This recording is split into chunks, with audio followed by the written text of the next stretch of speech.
Hello students, welcome to our history class. From last video we starting the lesson number 10, Ancient India Cultural. The name of our lesson number 10 is Ancient India Cultural. In this lesson contains 5 points. First point is language and literature. Second point is life of the people. Third point is science. Fourth point is centers of education. And last point is art and architecture. In that video we completed 10.1 language and literature. Here start the next point, strategies on grammar. Here student, next point is strategies on grammar. Strategies means a book, a novel on grammar. Ashtadhyayi written by grammarian Panini is considered to be the standard work on Sanskrit grammar. Here Sanskrit language is the main language. Patanjali wrote a Mahabhashya. It explains the principle given in Panini's Ashtadhyayi. Here student, do you know Arthashastra? What is meant by Arthashastra? This is a work by Kautilya. It consists of detailed discussion of administrative matters such as duties of a king, criteria means measurement for selecting a minister, system of defense, type of force, the formation of an army, plans of espionage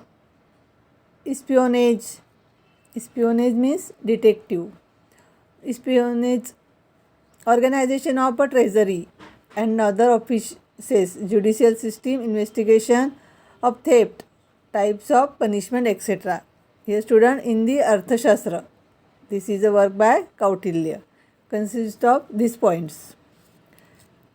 Arsha and classical epics. Our next point is Arsha and classical epics. You know student, Ramayana and Mahabharata. Ramayana and Mahabharata are the two Arsha epics of ancient India. We see the Ramayana and Mahabharata is the ancient India. Arsha means composed by rishis or sages. The Ramayana was composed by Rishi Valmiki. The main character Ramayana is Sri Ram. You know student, the main character of Ramayana is Sri Ram. Mahabharata has been composed by sage Vyas. Its main theme is the war between the Kauravas and Pandavas.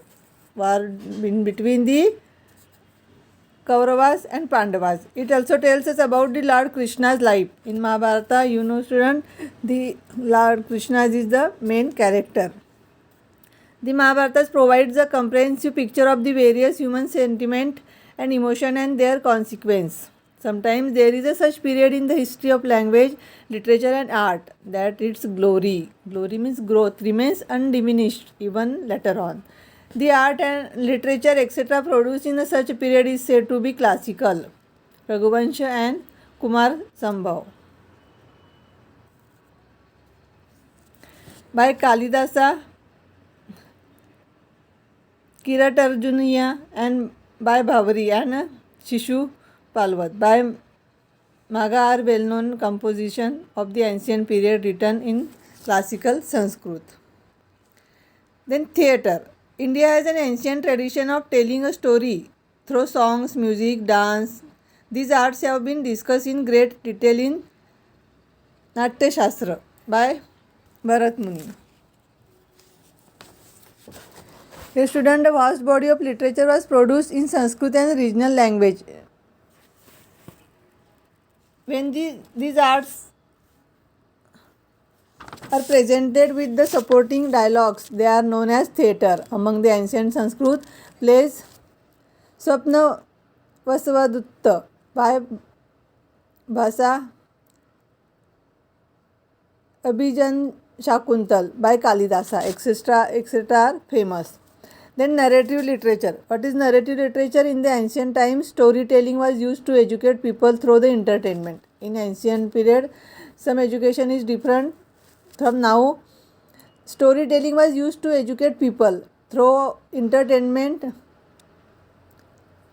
Gunada's Bruhat Katha, written in language called Paishachi, is well known. Panchatantra, composed by Pandit Vishnu Sharma, is an excellent example of narrative literature. This text has been translated into many languages. Similarly, Bauddha Jataka tales are also very well known. Then our next point is 10.2, life of the people.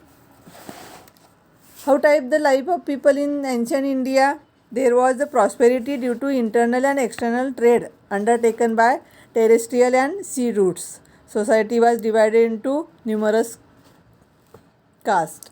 The literature of ancient India sheds light on way of life common people of the time. Those were prosperous times. There were shrenis, guilds of the artisans and traders. Dear students, Indian goods like fine textiles, ivory, precious stones, spices, beautiful made earthen pottery were in a great demand of foreign countries. The main crops rice, wheat, barley and lentil. Lentil means masoor. The diet of the people included food items made from these besides meat, fish, milk, ghee and fruits. The people mostly wore cotton garments, though silk and woolen garments were also worn. Their clothes resemble today's dhoti, uparne, mundase, sari, etc. The concept of stitching cloth was introduced in India during the Kushna period.